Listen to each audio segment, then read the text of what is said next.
আমি এখন গহীন এক অরণ্যের ভেতরে আছি, দেখতেছেন আমার পেছনে সব বাঁশ। যে বাঁশগুলো সবাই দিতে পছন্দ করে সবাইকে, যে বাঁশগুলো আপনি ফ্রিতে পাবেন। দেখেন প্রচুর ঘন বাঁশের বসতি এখানে। এই বাঁশগুলো এই এলাকায় 120 টাকা থেকে 150 টাকা হাইস্ট বিক্রি হয়, আর সর্বনিম্ন এখানে 80 টাকা পর্যন্ত আছে বাঁশগুলো দেখেন। আর এখান থেকে যখন হোলসেলাররা অন্য এলাকায় নিয়ে যায় তখন এগুলা 200, 300, 400 বাঁশ অনুযায়ী দাম বাড়ে বাড়ি অঞ্চলগুলাতে। তো এই বাঁশের জঙ্গল পেরিয়ে আমি আপনাদেরকে নিয়ে যাব প্রাকৃতিক কোলাহলে।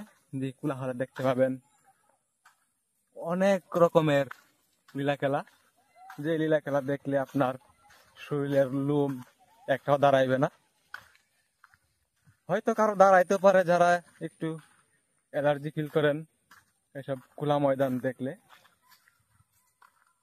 তো দেখেন প্রচুর পরিমাণে বাঁশ, যে বাঁশগুলো খুবই প্র্যাকটিক্যালি এক এক অ্যাঙ্গেলে দাঁড়ায় রয়েছে। এগুলা অ্যাঙ্গেল নিচে মূলত ওই যে ঝড় তুফান হয়, এই ঝড় তুফান থেকে এই অ্যাঙ্গেল গুলা হয়েছে। তো দেখেন চলে এসেছি সেই বাঁশের জঙ্গল পেরিয়ে একদম এক খোলা মাঠে। যে খোলা মাঠের এই কর্নারে দেখতে পাবেন, এই যে দেখেন জুম করলাম, এটা হচ্ছে একটা সীমান্ত পিলার। এর ওপাশ দিয়ে হচ্ছে নো ম্যানস ল্যান্ড, ভারতের যে জমিগুলা। এইখানটায় আমরা বসে একটু দেখবো এখানকার ছেলে মেয়েরা কি করে। দেখেন এখানে হয়তো কোনো খেলাধুলা হয়, যে দেখেন এই যে কাবাডি খেলার ঘর বানিয়ে রাখছে। তারপরে এখানে কিছু ছেলেরা আছে গরু রাখতেছে আর খেলাধুলা করতেছে। ওই দিক দিয়ে দেখেন তার কাটার বেড়া, সুন্দর তার কাটা। আর একটা গরু দেখেন যে ফিঙ্গের সাথে খেলাধুলা করতেছে, খুব সুন্দর দৃশ্য। অন্ধকার হয়ে গেছে। এই যে দেখেন ছেলেরা খেলাধুলার ফাঁকে ফাঁকে কিছু ঝগড়াও লাগে। খুবই সুন্দর একটা পরিবেশে ছেলেরা মারাত্মক একটা সময় কাটাচ্ছে। খুব সুন্দর বাতাস। তোমার বাবার গরু কয়টা লইছো বা? হ্যাঁ, কয়টা গরু লইছো তোমার বাবার? কথাই কইতো না বললা।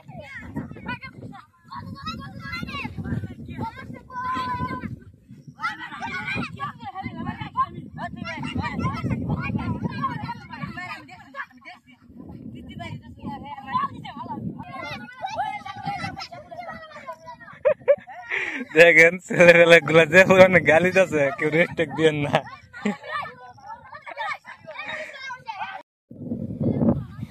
তো এই হচ্ছে বাঁশের জার পেরিয়ে আমরা খোলা মাঠে যে একটা প্রাকৃতিক সৌন্দর্য উপভোগ করতেছি, সেটার একটা অংশ। এখানে দেখবেন সব কয়টা এলাকা জুড়েই খেলাধুলা।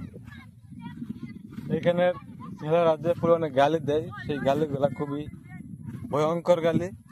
এগুলা শুনতে আর ভালো লাগতেছে না। হাঁটতে হাঁটতে একটা রাইফেল পেয়ে গেলাম, যেটাতে আমি আরো কল্লা উড়াতে পারি, না উড়াতে পারি এটা কল্লা রেখে বোঝা যাবে।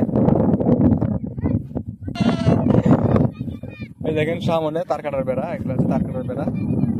এই যে এখানে কি সুন্দর একটা পরিবেশ, বাতাসটাও সেই লাগতেছে।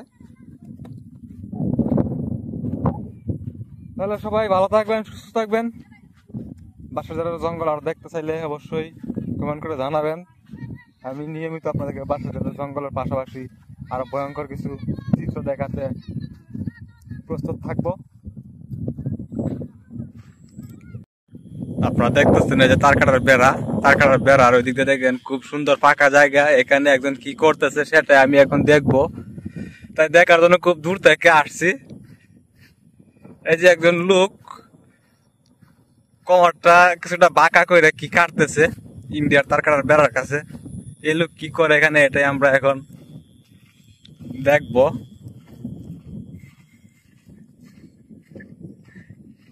কিতা খবর ভালা নি? এই যে তার কাটার সিফার ভিতরে আয়া কিতা কাটতাছ? ওইটা তো উলুসন দেখা যা তুমি ইন্ডিয়ার উলুসন যে নিতাছ, তুমি তো আবার ইন্ডিয়ার দেখতে পারো না, তো ইন্ডিয়ার উলুসন কি তার লাগে নিতাছ তুমি? কিরকম বালা সম্পর্ক? এই তো সবসময় তাই বড় সবসময় বর্ডার তাকো কি তার লাগে?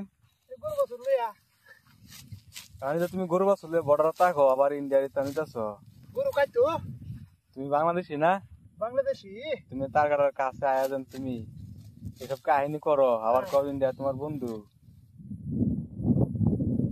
ব্যাপারটা কি তা? কেমনে? এই তো শুধু 30 হইলাম ইন্ডিয়া।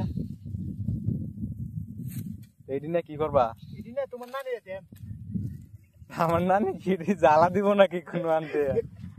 এটা তো দেখা যায় নানির গাঙ্গের পাড়ার দুবরা কাঠার লাগান, ব্যাপার কি তা? হ্যাঁ আমার সারে খাইবো। সারে ওই ওই জিব্রা কাটতো না তো পরে। না বললে দিমু, খুব সুন্দর একটা খাবার গরুর। বললে দিমু। কারণ তুমি তো কট খাই আলছো, আর কি বারের কোনা দশ নাকি তুমি পুরাই কট খাই আলছো আজকে, তুমি পুরা শেষ। এই তো দেখেন একজন বিশিষ্ট লোক, এই লোকে যে তার কাটার চিপার সাথে আর এই পাশে হয়েছে বিএসএফ ক্যাম্পে এন থেকে লোকে যা কাম করতেছে, বিএসএফ যদি দেখে কোন কাম করবো বিএসএফ এখানে আল্লাহ। কে না কিছু আমরা কি দেন না কোন কথা কি কোন কথা না করে হেরা মুঙ্গা স্যার আছেন এখন মারে। এই যে তুমি একটা মারামারির কথা কইছো না, তুমি কিন্তু হে মারার লোকে সারাদিন দিয়ে খাই গুলি বন্ধরে যাগো নাকি? হ্যাঁ বাদ যাও আদাতে যাগো নাকি? শেষ নাকি তোমার কাটা?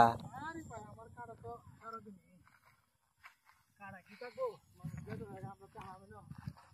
তো এই যে দেখেন দেশি ঠান্ডা এখানে আসছিল আন্ডা খাইতে, আন্ডা না পাইয়া এখন এই যে উলুচন নিতেছে, সারারে খাওয়াইবো। তো এই ঠান্ডার পাশে থেকে আপনারা কেমন উপভোগ করছিলেন তা অবশ্যই ঠান্ডাকে জানিয়ে দিবেন। আর প্রয়োজনে ঠান্ডার বইয়ের যদি কোনো কন্ট্যাক্ট নাম্বার লাগে তাহলে আমার কাছে কমেন্ট করে জানাইবেন, সেটা অবশ্যই আপনাদেরকে দিয়ে দেব। এটা কি আর বসতে না? ও বান দিছে না, ঠিকই আছে। তুমি সবার ঠান্ডা খাওয়ার দাওয়াত দাও একটা। ঠান্ডা খাইবো না ইন্ডিয়া তোমার ফুটি কি কিরমি হয়েছে নাকি? দূর ভাই পয়সা জীবনটা লস রে ভাই।